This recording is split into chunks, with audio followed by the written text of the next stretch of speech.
dedicated to enriching research paper presentations. We are glad to have Chairperson Dr. Rashmi Soni and Professor Mamta Sharma.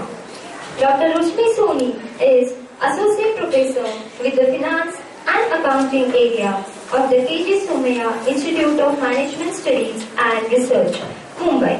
Her core teaching and research areas belong to cost and management accounting, financial management and control systems. She is doctorate in finance and a fellow member of the Institute of Cost Accountants of India. She is in management education and training for last 15 years. She has served many management institutions including Oriental Institute of Management, Bangalore, ITM Bangalore, IIRM Jaipur and ICFAI University. She has secured All India Merit Position in ICWAI examination and was awarded Certificate of Merit by ICWAI. Also secured highest marks in ICWAI final exam at Bhilai chapter of Cost Accountant and got the privilege of becoming first woman cost and management accountant from the chapter. The life member of All India Management Association, Dr. Soni has organized, chaired sessions and presented research papers at a number of national and international conferences. She is on the editorial board of some leading management journals and chief editor of Parivartan, Journal of Management Research of OIM. She has also authored 2 textbooks, Cost and Management Accounting and Financial Institution Markets. She is registered as Research Guide for PhD students in Management in Mumbai University. Now may I request Professor Praveen Gupta to welcome our chairperson, Dr. Rashmi Soni.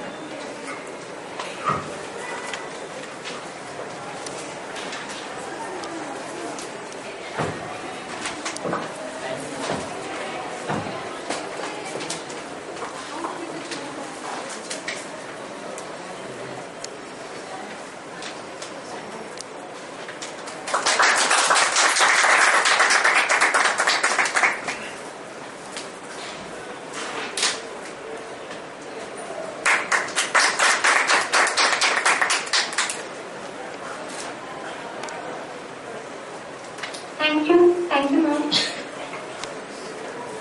We also have session chairperson, Professor Mamta Sharma. Professor Mamta Sharma is Masters in Computer and having 11 years of IT experience in India and abroad. She has 12 years of experience in teaching. She is currently professor in SIES College of Management Studies.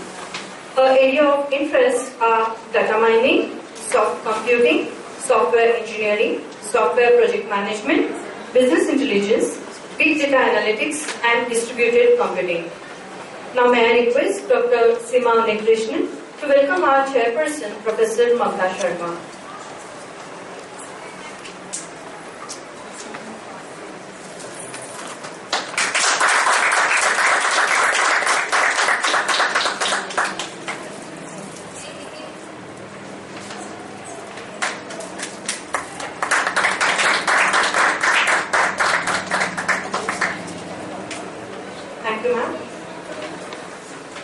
Now I request Professor Anandagiri to proceed further for the presentation session.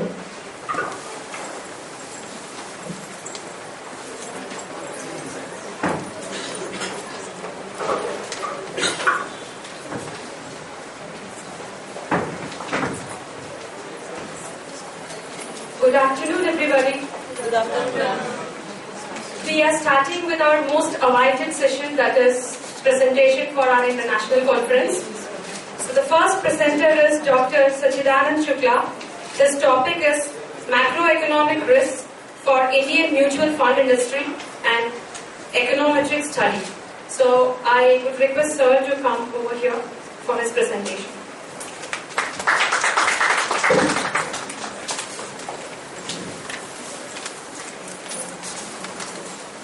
Thank you. you so much. I've been given a very unenviable task of starting this session. I know you had the most interesting session, which was a lunch. My job is to keep you awake with a very difficult topic. I'll try my best to keep it light. The topic, as you can see, is macroeconomic risks for Indian mutual fund industry. And this is an econometric study.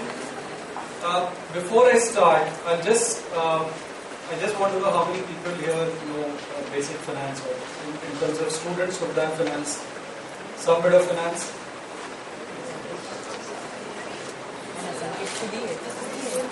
I see that the attendance is already halved from your most interesting session. Okay. So what I'll do is I'll just go to the basic slides to keep it light. As you can see, a lot of numbers. I won't bore you with these numbers. I just want to begin with a question. Can you tell me what is the date today? I mean, this is my favorite question, and this is how I start usually. Anyone from the audience, if you can tell me the date today? Sorry, louder please. And what is the year? 2015. Okay. What is the year according to the Indian calendar? Indian. I'm not saying Hindu. I'm saying Indian calendar. Anyone here? The calendar that you just referred to, or the dates you referred to, is from the Gregorian calendar. This is not an Indian calendar. This is not an Indian date, right? You realize how much you have integrated with the rest of the world? When I ask you the date or the year, you don't know what year you are in according to your Indian calendar, right? What you tell me is an English calendar basically, and your reference to time and date and everything that you do in your day-to-day lives is benchmarked to something which is not Indian, right? And this is exactly the problem that you have when you try to look at markets. So, if I try to do a study on, say, financial markets, you'll see that markets are very, very volatile. Something that happens abroad impacts markets here as well as any other country in the world. So, something happening in China, something happening in Paris or New York impacts our markets, and your returns therefore get impacted. So, if you're an investor with a mutual fund or you're directly investing into equities, your returns do get impacted by these things that happen across the globe, and these are not necessarily Indian. So you may be an Indian investor, but your returns are linked to a lot of things that happen elsewhere. Now, just to give you a basic backdrop, there is a high correlation between your macroeconomy, the underlying economy, and the markets. As you can see, the R squared is pretty high, right? North of 80%, which is a fairly decent explanation of what happens in the markets and in the real economy. This is again something very basic. I'm not too sure if people at the back can read this properly. But the point is that financial markets are intermediaries and they channel savings from savers to those who invest, right? I mean, that's the basic relationship. I'm sure you know more of this. Now, when I try to measure these performances, so I'll just give you the basic, so I'll keep it light as I said. Now, every 3 or 4 years, you've seen a major international crisis. You can see this from the chart. And India and China outperform the rest of the world by a fair margin, right? I mean, the maroon line there, that you see at the bottom panel, is India, right?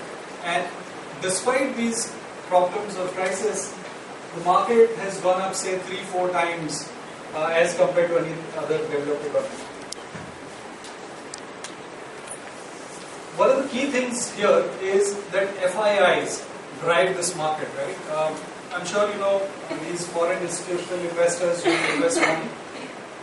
There is something called as free float, which means if there are 100 shares, right, how much of it is available with the public? So you have a stock like, say, Wipro, which is fairly owned by, a large quantity of the ownership still rests with Premji.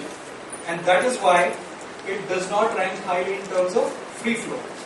And the stock markets, the way they work, the way they rank, I mean, you know how we construct the indices, right? The Nifty and the Sensex and BSE 100, 200 and all that. It's based on free float philosophy. What happens here is, and this is probably an explanation of why whatever happens across the world impacts our markets. The key reason is the foreigners own our markets. Now, have you heard of ICICI Bank or HDFC Bank? Are these Indian or foreign? Indian. Indian? More than 70% of the ownership is foreign there.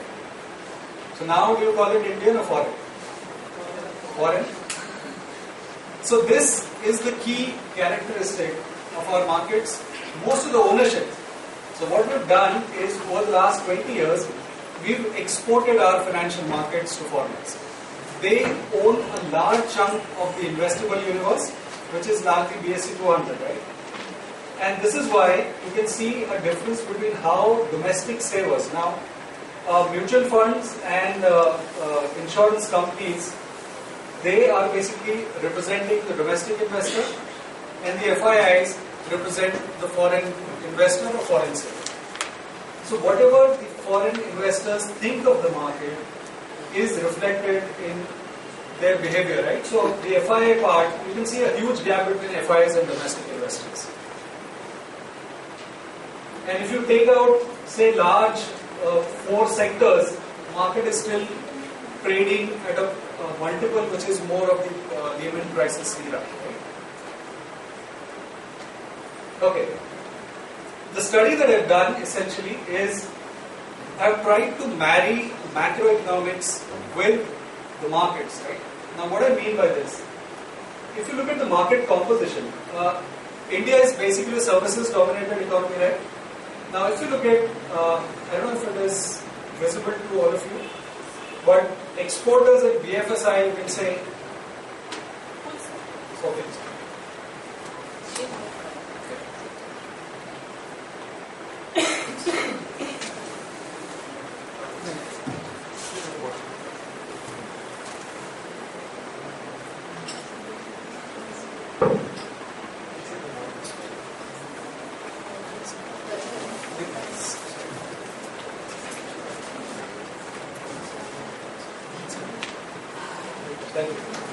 Now, if you look at the top panel, exporters in BFSI, right, they represent services, and their weight in Nifty is about 50%, so 24% for exporters. So what I've done is I've broken down the index into the kind of companies that are a part of this index.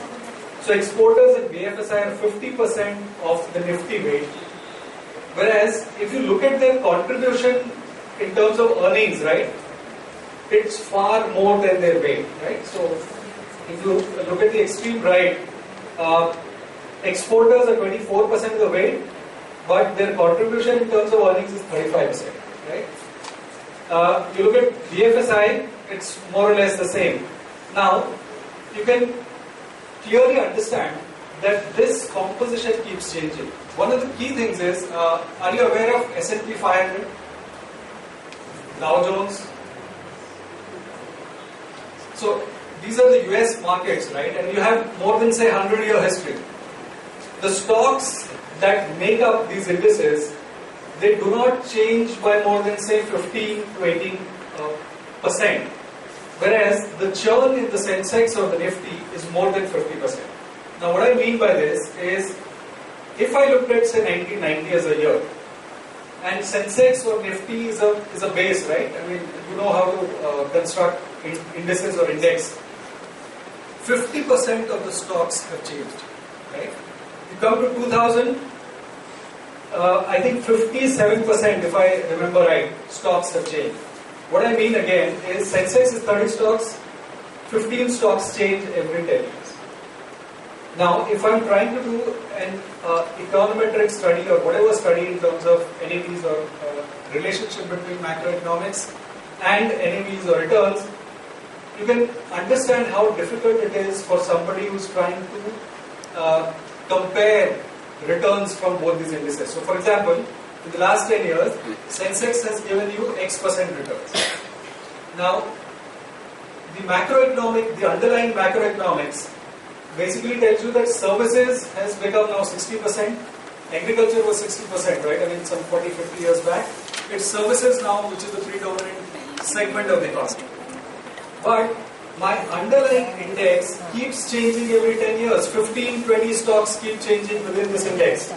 And therefore, I have to first make a comparable index wherein I can compare the performance of mutual funds with respect to that, right? And this is the problem at the index level.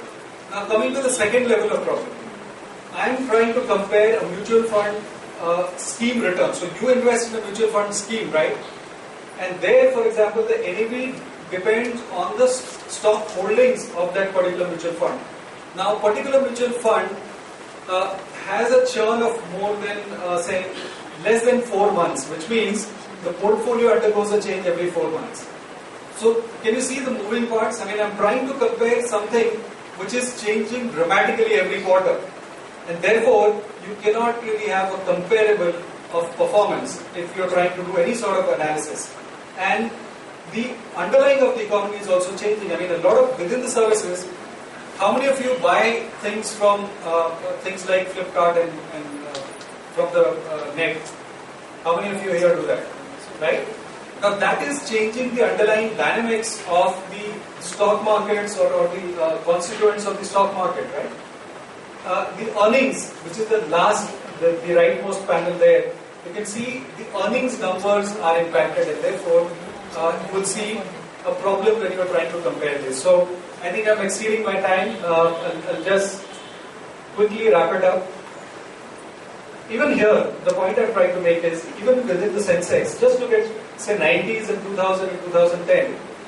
Look at the weights of these sectors every 10 years or every decade.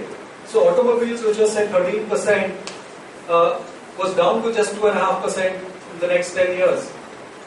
The decade after that, we had 6.5%. Now it's gone back to 10%. Similarly, you can see across sectors that the weights keep changing, and therefore any analysis that you want to do will have to take into consideration the fact that the underlying index is changing, right? So I've tried to create an alternative index wherein I compare this, the performance. So this is basically a regression exercise. I've broken it down. So these are the schemes that I've taken for this particular study. A total of 55 schemes. And these are some of the econometric tests that you do, I mean, to get some of these results. So I'll just give you the basic idea. What I've done is I've broken them down into just 4 basic macro factors. One is interest rates, exchange rate, government policies, and the underlying secular growth, which is the FMCG kind of stocks. So if I break the index itself into these 4 large buckets, I can then break down these mutual fund constituents. Now the problem is each mutual fund has, say, more than say 300 to 400 stocks in a given period of time, and therefore I have to reclassify them into these 4 large buckets. After doing that, you run these basic macroeconometric tests, covariance and things like that, right? And then this is the problem that I was trying to highlight. If I try to look at the R squared of a particular scheme with respect to, after doing this, look at the R squared, it's improved dramatically. Whereas if I do this without breaking them into these 4 buckets, the R squared is less than, say, 0.10. So what I'm trying to do is create a comparable benchmark of the Nifty or the Sensex by breaking them down into macroeconomic themes and trying to then test the sensitivity of the returns, the NAV, to change in, say, interest rates, change in the rupee dollar rate, changes in government policy, and the underlying secular consumption story. So I'll end the presentation here. I'll just try to show you what I've done. You can see that the Birla Sunlight Equity, for example, one particular scheme out of those, you can see I've compared the Sensex and the Birla Equity scheme. You will see when it comes to domestic secular, look at the outperformance that this scheme has given you when it comes to secular themes. And when I say secular growth schemes, it is FMCG and things like that. Now, this is indexed to 100, so it's given you say 7 times return as compared to Sensex, which has given you just about 2 times return, 200%, right? Similarly, when you look at export theme, you can see the underperformance of the Sensex, but it's not as much as the domestic secular. Similarly, the other themes, the interest rates and government policy. So the idea is to give investors and mutual fund managers an idea as to how much sensitive their portfolio is to these 4 basic macroeconomic risks.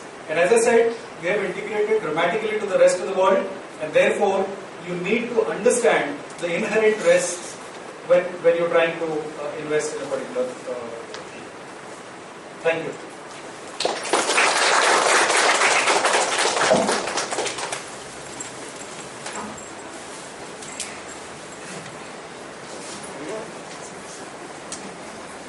Thank you, sir.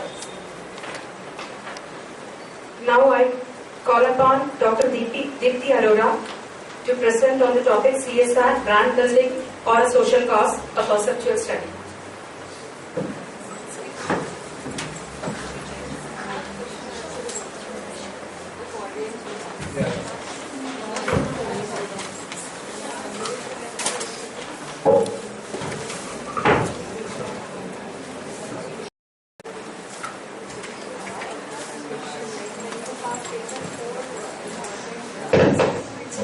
Yeah. The interest rate is basically was something like which is going further more compared to the others. So they all go. So interest rate is a factor which was not going towards all things. So what is the impact on that, and which is the most important factor on which the test? Just talking about that particular scheme, it shows that the fund managers in Birla Equity are far more, better equipped to understand domestic secular kind of stories. So they are better off investing into HUL and ITC and those kind of stocks because they are able to outperform the Sensex by a wide margin.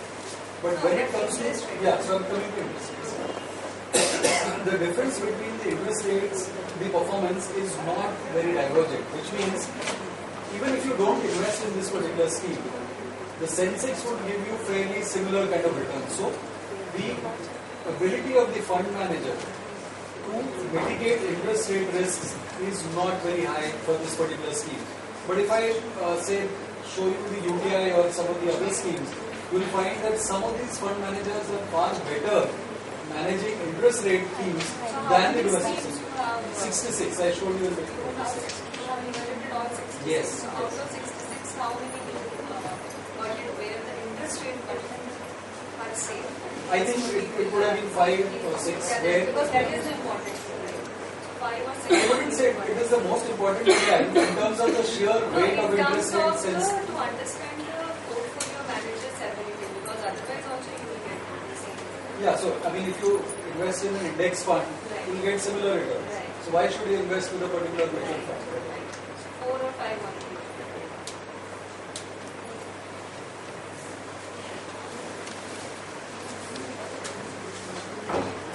Yes, sir. Yes. Good afternoon to one and all present here. Before starting, I'll just see if it's audible. Yes. Okay. I'm Professor Dr. Deepti Arora. I'll be talking about CSR, brand building or a social cause, a perceptual study. Initially, what is CSR? Corporate Social Responsibility. As the full form, what is CSR? See, as said by the former CEO of Unilever, Neil Fitzgerald, CSR is a hard-edged business decision, not because it's a nice thing to do or because people are forcing you to do it, but because it is good for your business. Now, I'll proceed ahead about actual CSR definitions and all. CSR was made compulsory. It came into light from 1960s. So it's a corporate social responsibility where every company or every industry has to give something back to the society environment, okay, and where they made it compulsory and it came into life. It was more like a social cause which was supposed to be done socially for the people who are in need. It can be for health, education, it can be for any kind of a need what any industry would feel there is a gap in it. But it became more like a business module where people started, or the industry or companies started doing the CSR activities and also linking up the brand building towards it. Okay. The consumer perspectives about the CSR, for the people who are actually getting it, the people who are not much educated, they feel yes, it's a good thing what they are doing. I think the company is doing for them. But the one who are actually, you can say the people who are in the higher level of education, they understand that if you are doing a social cause, why do you want to put up your logo or you want to advertise about your company name? You can do it on a silent basis and finish it off.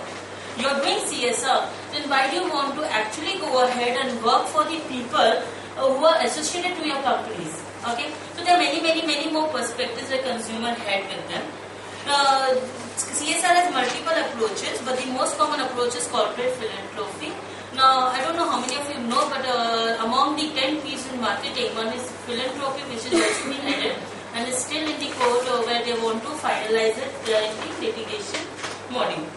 CSR initiatives in corporates, I've already spoken about the many corporates who are linked to the CSR, namely corporate, they are linked to the CSR. Prior to the Prime Minister, current Prime Minister, Mr. Narendra Modi, there were many corporates who were actually doing the CSR.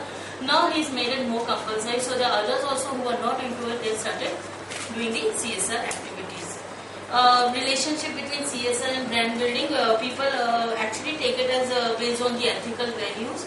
It should be on the ethical values. Some companies use it as a commitment to CSR as primary positioning tool. Okay, but again, brand building is somewhere or the other linked to it. Oh, sorry. Certain literatures were studied based on this. Two of them are when they are talking about the corporate social responsibility and the corporate reputation of a firm led to its brand equity in the business, that is B2B markets. This study discusses CSR from customers' viewpoint by taking the sample of industrial purchasers from Taiwan, which is a small medium enterprise. And the other study was developing CSR requires intensive corporate commitment and failure to deliver a stakeholder. Expectations will result in reputational damage. And the complexity of the CSR issue complexity and the other to consider carefully CSR linked brand positioning was also studied in this list. Now there are many more other literatures also which has been studied, which has been mentioned in the research paper. Can go through for the details, but since the time limit was a little less, so I have only incorporated two of them. Okay, what is the problem statement after studying the literature? Yeah, people are doing the CSR. But I just want to ask, as YMT is a college, are you guys doing CSR activities? Right? I'm sure Rashmi and Somaya is also doing CSR. In my college, IIBM is also doing CSR activities. Right? So my problem statement was made of corporates are doing it. Even the B schools are getting into it. And that was the area which was not studied. And that is what my paper is going to talk about. A perception study, that is a perception of the students. When we teachers, we design the CSR activity, management take it on the different module, the academicians take it on a different module, and what is the perception of the student? What do they perceive our activities to be? That is what I am going to talk about in the research. Objectives, two small objectives. The purpose of management, that is all students' perception. I am not taken any data from the management or the academicians. This is the pure data of 283 students from different B schools. Okay, provided these schools are doing the CSR activities. The one who are not implementing, I am not taking the data from them. The purpose of management in organizing CSR activities and students' attitude towards its implementation as per students' perception. And also the second objective is the purpose of management in organizing CSR activity and the target group whom they are going to target. Are they doing it for the people whom they are associated with? Someone who is an outsider? Or for whom are they targeting? That is the second objective. Methodology, primary data was collected through questionnaire. It was a descriptive study. 283 students, clustered random sampling, submitted close-end questionnaires were there, and analysis is logical as well as statistical, both through SPSS. Limitation, time constraint for sure. Only students were approached. Academicians and management of research was still restricted. Mumbai and Navi Mumbai, these schools were only approached. I'll come to the analysis part. First analysis talks about students' perception about CSR activities.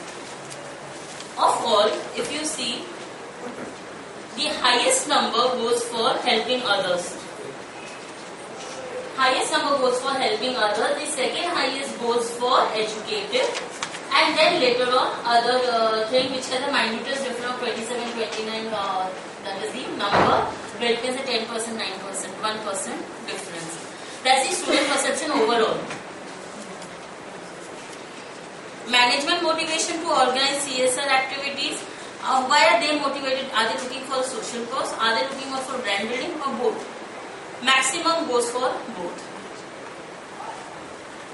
No, sorry. Overall maximum goes for social cause and then brand building, and both is very rare from the student's perspective. But in further study, when we link up this one variable with the other variable, you will see both has the highest implementation. Okay, target group of CSR activities. Now they do it for both. That is people who are associated with you and also people who are not associated. They do it for both. So that is the thing. And very few do it for the people who are not associated with the organization or with the WIS school. Relationship between management motivation and perception of the students. Now, this is the first objective and the hypothesis which has to be spoken about. See, management motivation was something about social cause, brand building or both. And perception of the students in terms of cultural, fun and enjoyment, educative, training, helping others, or mix of all. If you see the students who have said that management's motivation is both, that is social cause and brand building, they feel it's a mix of all the sub-variables on it. Whereas if you see the helping others was the main highest one which was rated. And we don't see any kind of, there's no correlation. Your null hypothesis was there's no correlation between the management motivation and the perception of the student, which actually gets rejected. Even the chi-square test, if you see, it's 185.100, 112.544, and where the minimum expected frequency was supposed to be 46.8 and 94.3 respectively. Second hypothesis was relationship between management motivation in organizing CSR activities and target group for which the activity is planned as per students' perception. Now, what is the management motivation? Again, social cause, brand building or both. And what are the target group? People associated, not associated, and again both. In both these sense, you will see the both has the highest one, that is the logical approach. And if you go ahead and see, it's 112.544 and 159.230, where the minimum expected frequency was supposed to be 94.3, and because of which again the null hypothesis gets rejected. And yes, there is a relationship between the management motivation in organizing the CSR activities and the target group for which the activity is being planned. Suggestions. What we feel, when we spoke to students, the activities are not wrong. There's no problem in the activities, there's no problem in the motivation. The problem is students are not aware about what activity and why it's going to be done. So we can have some, any academician or any academic school can have a guest lecture before the activity has been implemented. Okay, where the guest lecture will motivate them and make them understand why are you coming and donating. Let's say a blood donation camp, not going for a very high schedule activity. A small activity of a blood donation camp. So why are they doing it? What is the reason for doing it? Okay. Today even I ask a small question to any student, they'll be like someone meets with the accident and we need to give the blood to them. No, it's for the thalassemia patient. Basically blood donation camp drives are driven for the thalassemia patients. Okay. So your guest lecture before the activity could be organized. You have to bring bridge up the gap between the difference what is arriving at the student's perception and the reality.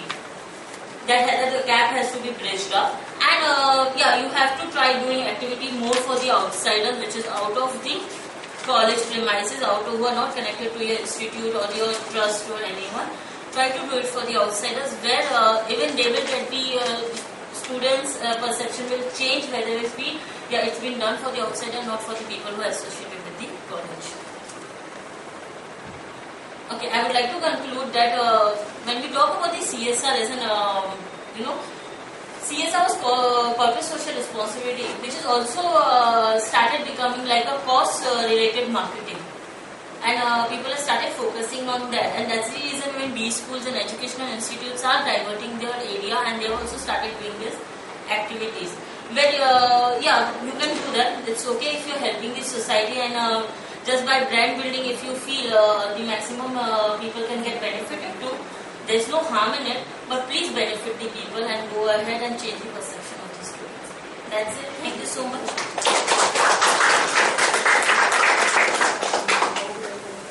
Questions?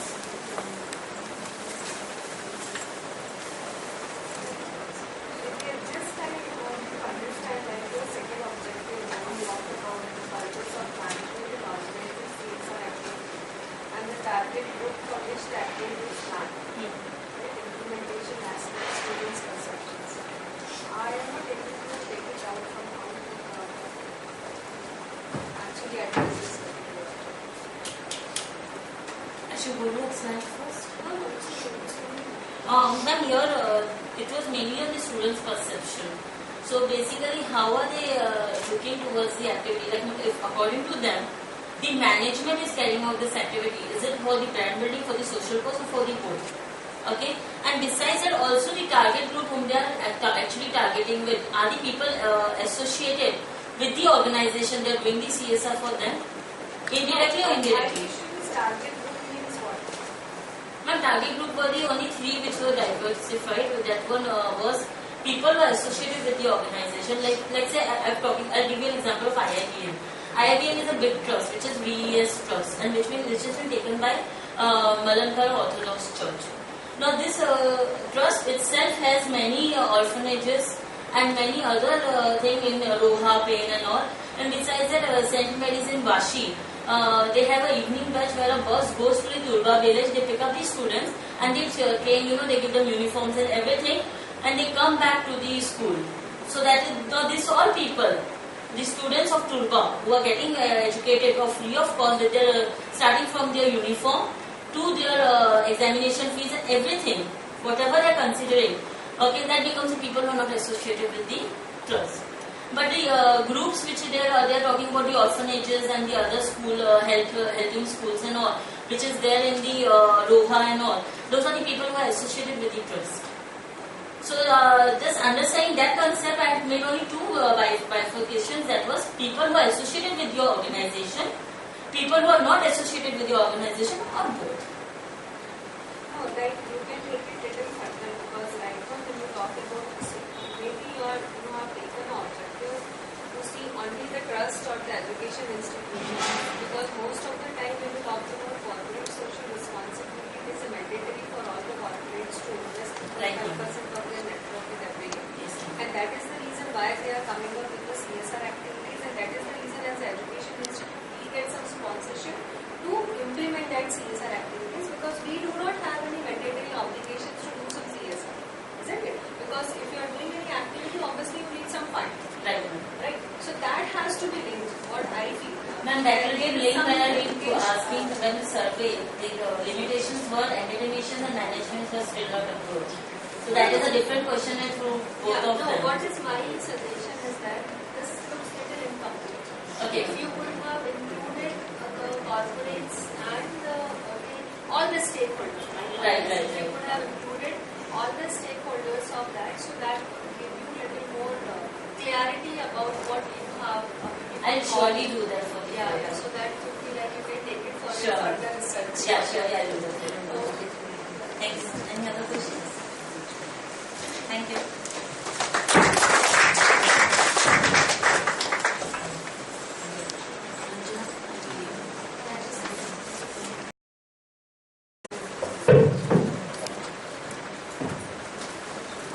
As Dr. Deepti Arora has to Dr. Rashmi Sobel to hand over the certificate to Dr. Dikri Almas.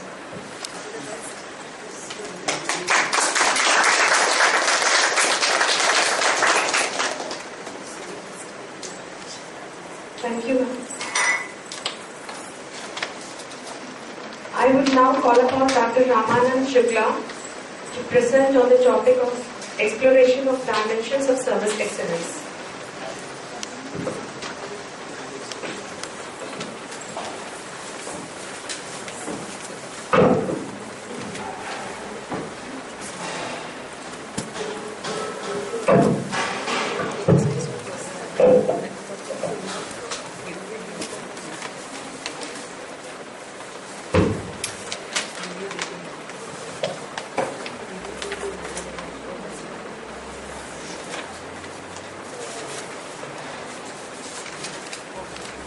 Very good afternoon to everyone. It's nice to see that everyone is still awakened and looking at the presentations with full interest. As it is an academic gathering, so obviously it's an area of interest for all of us. And that's what I appreciate. Though a lot of people have already moved out, but still, those who are there, I presume that they certainly are interested. So the topic of my presentation is exploration into dimensions of service excellence. Now when we talk about service excellence, what exactly do we mean by service excellence? What is it? Anyone here, how do you actually define service excellence? Reaching out to the best to provide services. Yes. So service excellence, if you look at, it's actually everyone wants to have an excellent service. But then if we want to define it, it becomes very difficult for everyone to define. If I ask everyone in the class to define what is service excellence, everyone will come up with some different definition or some different perception. Now that becomes exactly an important aspect for all the marketers, because unless you understand what is service excellence, it would be very difficult for us to design something that would actually make people feel that the service is really excellent and they come back again to us for the services. So having said that, service excellence actually is a very important aspect of businesses, because nowadays if you look at, the products are actually becoming more of commodities. If you look at the products. So if you look at any product or service, it's very easy to duplicate in today's world. So there would be, like, you bring a novel product and within very short time there would be a lot of substitutes, there would be a lot of copies, there would be new products with different features. So the companies or the organizations actually struggle to provide something which gives them a competitive advantage. So all the cost advantages also get eroded when there is, like now, internet revolution is already there. Considering this, all the traditional advantages which have been there, competitive advantages, now they're at stake. So what used to work earlier as competitive advantage, that is not going to work now. So organizations have to do something more. So organizations are now understanding what exactly they have to do, so that even if they're selling a product, so how they provide certain services so that customers keep on coming back to them to purchase the products. Like even if you take the cars, so there are a number of automobile companies. Now, why does someone has to come back to a particular organization and buy the cars? So it's again they substitute the product with after-sales service, or even now it has come to before selling there has to be some service providing information and all those aspects. So considering this, all the companies have been trying to recognize the need of service excellence. They know very well why there's a problem with the kind of advantages that they had. So everyone has understood that service excellence is something that can actually provide them with competitive advantage so that they can sustain profitability for a longer time. So as we just looked at, there have been a lot of research on service excellence as a topic, or service quality. So what is it? Does it mean satisfying customers? It does, right? But then for some people, if they are satisfied, they mean that service excellence is actually an excellent service. So they feel happy about it. Then some researchers actually say it's not only satisfying the customer, we have to delight the customers, we have to go beyond satisfaction. So now what is the difference between satisfaction or customer delight? What is it? How do we actually differentiate between satisfaction and customer delight? Satisfaction is something which customer desires and get, and delight is something which more than their desire they get. That is why customer get delighted. Okay, so it's something which is something more than what was expected, right? So that is kind of the wow factor. Like we remember the Vodafone, it was Vodafone ad which used to say every time you come to our store, we surprise you. So it is delight. When we say customer delight, it is more of an emotional state where actually you feel joy, you feel something about being very happy, more than happy. So the general notion about service excellence revolves around the term which is called providing something more to the customer, something more than what is promised. So that creates the wow factor. So it is exactly this aspect which we try to study about, like whether it is providing something more, because providing something more is what, like again the marketers or the business people, they would be constantly thinking about what should we provide more to the people. So that is how this topic came into existence. Looking at the methodology, it was a survey done with the help of questionnaire, and around 120 individuals were randomly picked up for the survey. And we actually asked the people about to think about organizations that they feel deliver excellent services, and at the same time to think about the organizations that deliver not so good or basically poor services. So they came out with certain names of the organizations, and then we further asked, like if they say that an organization is excellent in providing a service, what are the factors that they really feel that make the service excellent?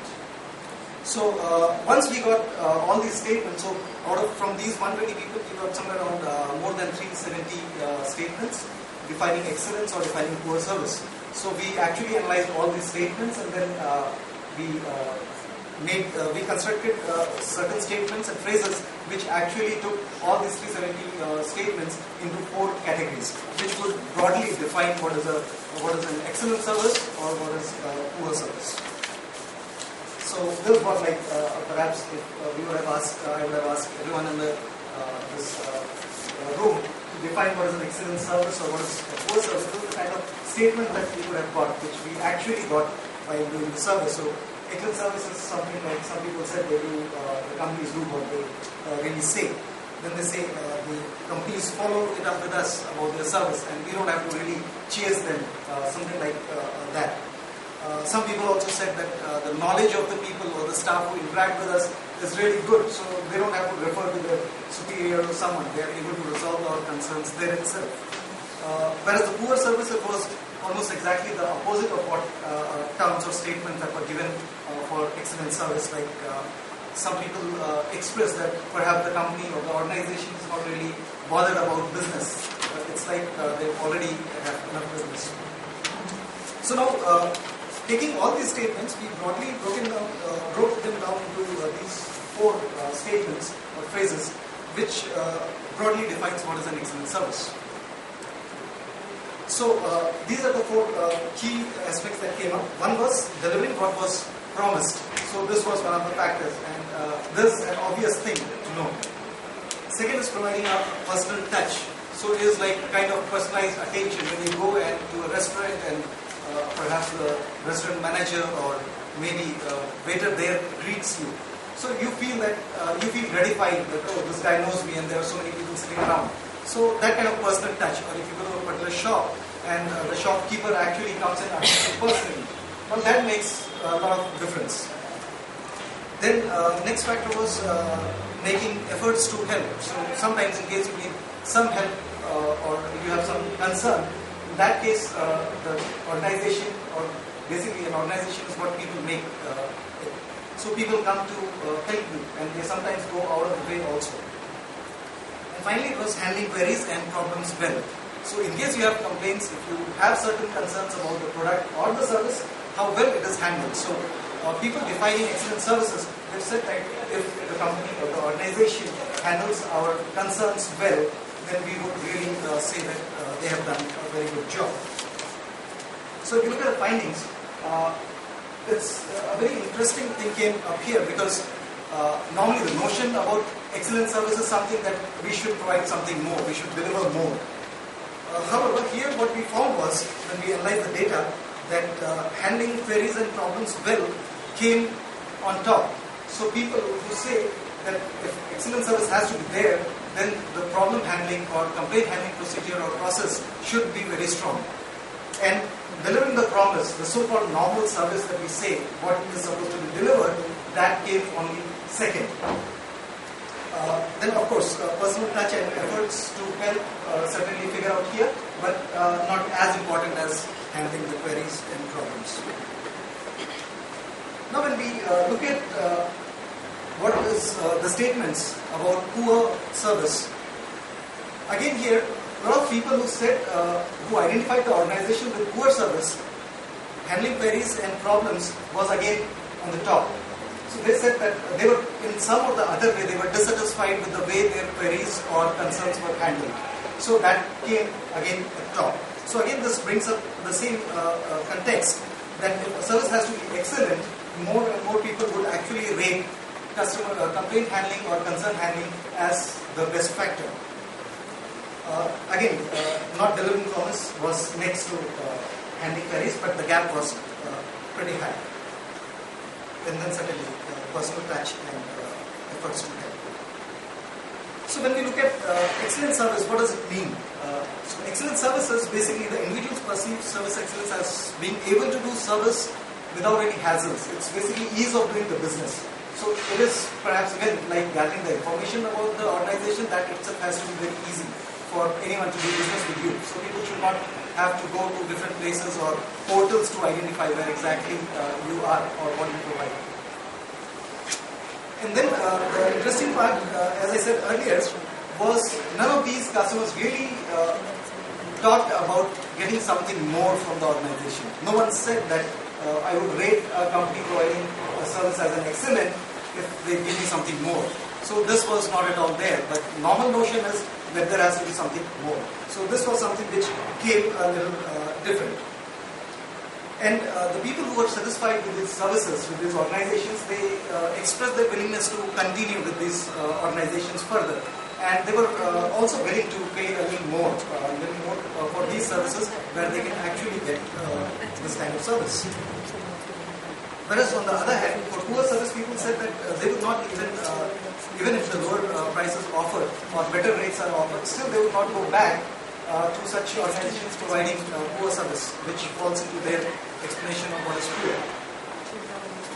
Around 10% of the respondents went to an extent saying that if we actually experience a poor service, we may post it on social media. So now this again becomes a finding which marketers have to be very careful about, because nowadays social media is something which can actually take a toll on any organization. So looking at this, if we talk about the conclusion, service excellence is basically about being able to do business for the customer without any hassles. It has to be easy to do a business. And it is more of that we have to deliver what we have promised.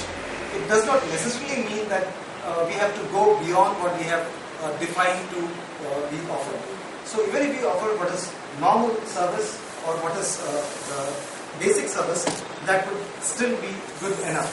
However, the critical part is handling the queries of the customers and the concerns. This becomes the most important. So even if the marketers provide the basic service, but it is backed up with a very good staff who can actually handle the queries and the concerns of the customers would certainly rate it high. They will still feel that it is the organization is providing a very good service or an excellent service, and they keep on coming back. So this actually helps. This conclusion basically is to help the marketers or the business people to design their services with basic service parameters, and then they have to make efforts to train their staff well so that they can actually handle any queries, so that whenever a customer comes, he doesn't have to wait for some kind of intervention from top or somewhere else. So this is something which I believe was the crux of this study, that marketers have to be really concerned about how to handle the customer query. That makes a service excellent as per this study. So that's all. Thank you so much.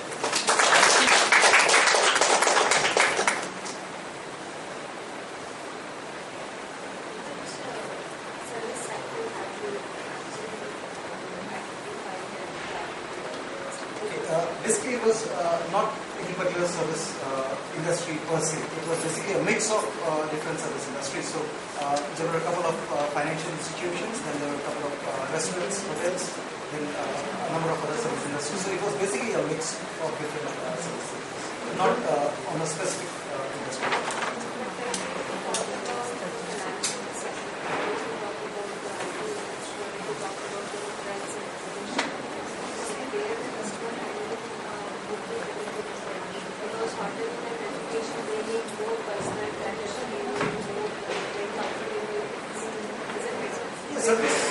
Service industry. What's the basic criteria which would then see that handling the license?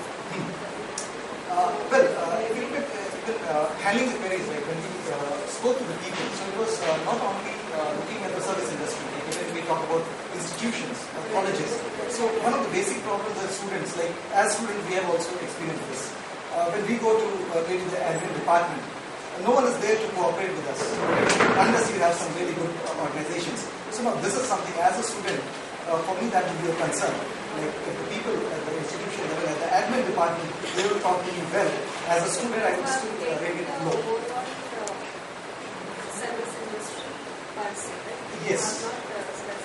Not Not specific. specific. If I understand you right, then you have open-ended kind of questions. Yes. Right. So that is again basically one of the limitations of the study, that sample size was pretty low, and it was, so I guess once it is explored a little more, it will bring more insights. However, basic understanding was. So how this study is going to help your company or department? It's going to certainly help because, as I said, even the researchers who have already done research on service excellence, what they talk about is that companies. Yeah, there are a lot of. On service quality, there's a lot of papers, documents written there. Now, Notion is basically about providing something more, and even in our organization, a number of organizations, the managers actually are confused because even if you look at the customers, they themselves are confused. What is it that is service excellence? So now, because researchers have said that you have to provide them something more so that they can delight it. So if someone comes to my organization, do I provide him a Mercedes to make him delight it? It's not like that. So everyone thinks, what more should I do? So now this actually becomes a gray area. So here, when you look at the study, what it says is like, what are the findings suggest is that customers do not expect something else to be given. What they want is, if that is delivered and if they have a concern that is handled adequately, there is more than enough for a customer to say that this is an excellent service. And that is what is the takeaway from this study. So marketers don't have to be really bothered about thinking what else I can provide, but they have to simply make sure what they have promised is getting delivered along with the concern getting handled very appropriately. Yes, please. Right. Most of the companies who are in the service company, which we have call centers. Right. And they are handling all these clients very well. Okay. The customer is concerned sometimes with the cost also. Like, suppose I relate your this study with automobile industry. Okay. When they say that queries are handled very well, but the cost is quoted as very very high. Okay. The customer is not happy in spite of having a good call center and all the queries are handled. Right. So how can you relate your study to those queries? Now see, when we talk about cost or price, and when we That is not the part of the Yeah. study at all. No, so I'm that- just trying to I would- understand that how this is Right. going to happen. I'll just explain. See, when we talk about price level and service quality, then these two things become very different because if you have to define what is quality, again it has a variation. Quality is basically meeting standard or specific requirements. So if we talk about like let's say two cars, Mercedes-Benz and Tata Nano, and we ask which is a better quality car. So now if you yeah, no, I'm coming to that. So if we talk about this kind of service differentiation, now it is basically the price level at which customer has bought it. For him, like if a person has money with which he can buy Tata Nano, for him that would be serving a good quality aspect, right? So that would fulfill his requirement. So here, when we talk about, when we relate service quality or service excellence with the price, so certainly if someone has already bought a particular service or a product and he calls the call center, now the person would already be prepared to pay that specific amount because one of the parts of the study revealed was that people are willing to pay a little more extra. Now this extra is a little debatable, like how much extra, so we do not quantify, but people are willing to pay. So if someone has bought really an expensive service and there is still a concern or there is a call, perhaps they will be able to give. Is it okay? Thank you. Thank you so much.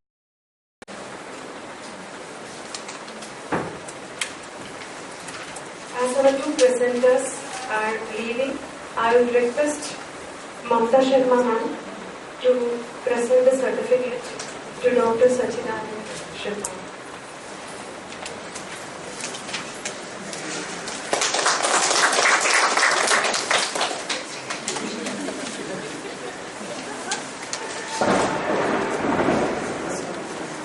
I will request Dr. Rashmi ma'am to hand over the certificate of Dr. Ramanand Shukla.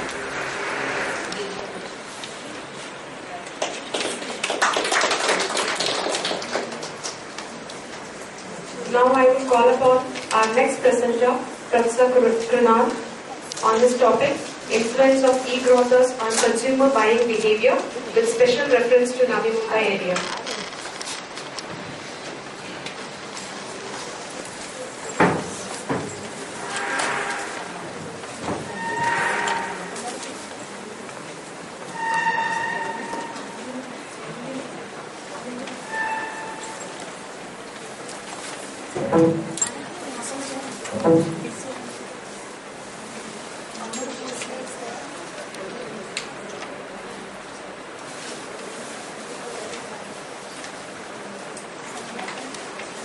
Should I start? Good afternoon to one and all. I am Professor Krunal, and my today's topic is the influence of e-grocers on consumer buying behavior with special reference to Navi Mumbai area. Now, when we consider grocery market, just consider the scenario around 15 to 18 years back. The only option we had to purchase the grocery products was either a local kirana store or the local vendors. Then after maybe 3 to 5 years, we had another option of supermarkets, which included Big Bazaars, then Reliance Fresh, Shoprite Hyper, and few more. Then from 2011, we had one more option called e-grocers, which is online grocery stores. We'd like to share some facts and figures first about the grocery market in India. First, grocery and general stores account for more than 75% of the FMCG sales, which is as per the Nielsen studies, which is quite big market share for the marketer's point of view. Then out of the $500 billion plus retail market in India, for food and out of that, food and grocery account for more than 70% of the market share. So we can say around $350 billion is for food and grocery. Then currently e-grocery market is estimated to be less than $100 billion, but expected to be worth billions in the coming years as per the IBD research firm. Now this is mainly because of the increase in number of internet users, then increase in the users of smartphones, then also in the increase of the modern shoppers who opt for online shopping due to the major three platforms we have currently, Amazon, Flipkart and Snapdeal. Then moving forward, now I would like to give a background of few major e-grocers currently available in India. First is Big Basket, which is India's largest e-grocery store, started in 2011 and having more than 450,000 big basketers across the 9 cities. Then, with its own integrated back-end supply chain, it supplies high-quality fruits and vegetables within a short span of time. Then, regarding Local Banya, which is actually out of operations from October 6. But if we visit their website, Local Banya, it is showing that it is in the process of upgrading themselves and will come back with a good platform. Then also if we see its background, it's Mumbai's first online grocery store, launched in 2012, and it has just-in-time partners for fresh fruits and vegetables and strategic ties with retailers across the cities. That is mainly for delivering the products. Next is Kirana Now, which is an e-grocery store by Amazon, launched in just March 2015. We can say 7 to 8 months back. Then it allows local sellers to register with it and upload their catalogs online. Amazon would be providing them the technical support and ease of delivery so that local stores can connect to the online shoppers.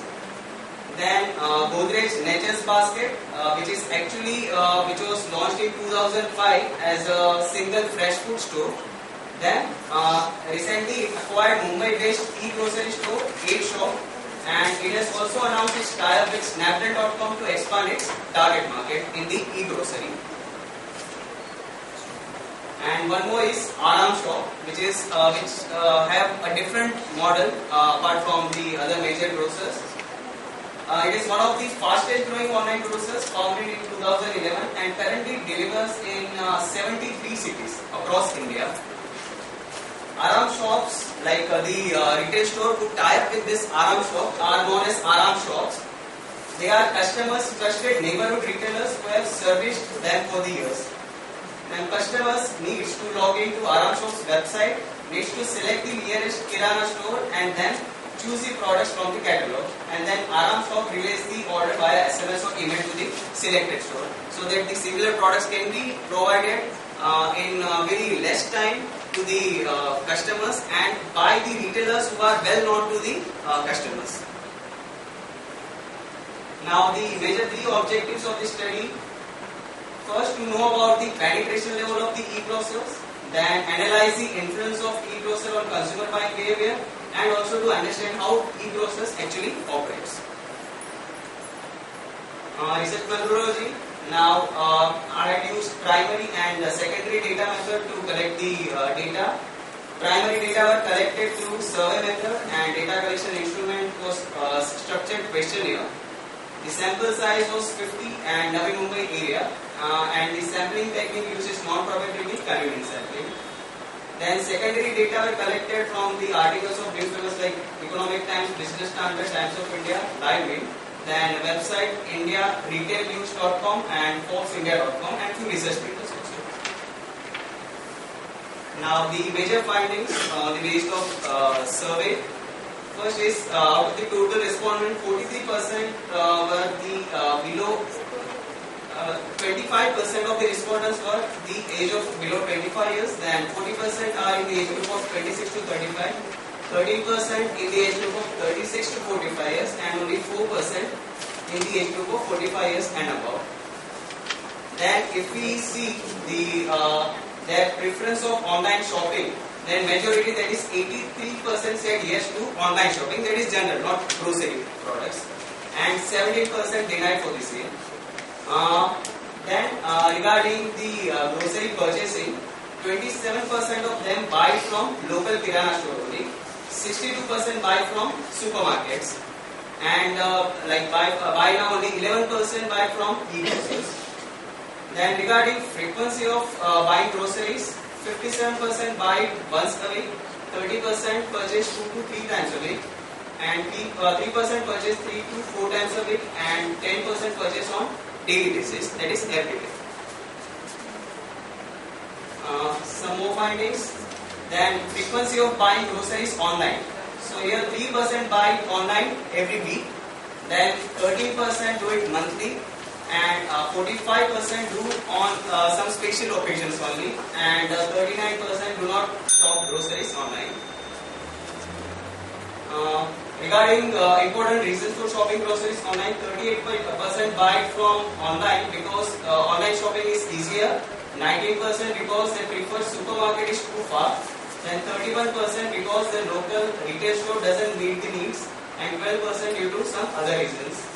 Then one more is, when asked about the awareness of the e-grocery stores, 29% aware about the big basket, then 22% about local Banyan, 23% about Reliance Fresh Direct, 11% about Grofers, and 4% about the Godrej Nature Basket, 10% about Go4 Fresh, and 1% about Zoop Now.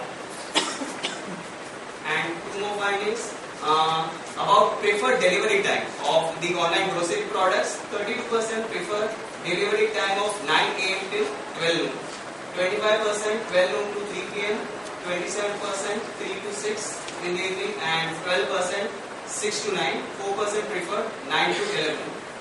And regarding delivery fees, 35% are not ready to pay any delivery charges for the same. 26% ready to pay rupees 10. 26% said they would pay 20 rupees. 13% are ready to pay rupees 50 for the delivery charges. Now the conclusion, I have highlighted 4 points here. First is selling perishable goods online is far more difficult than the non-perishable. This is mainly because storing and supplying fresh vegetables in an entirely different ball game from storing and supplying the electronic goods. Because perishable goods are like we can't store it for more time. Then similarly, buying perishable goods online is something new and difficult for traditional consumers to consider over the local vendor with whom on whom they can actually trust, bargain, and tangibly check the quality of the product as well.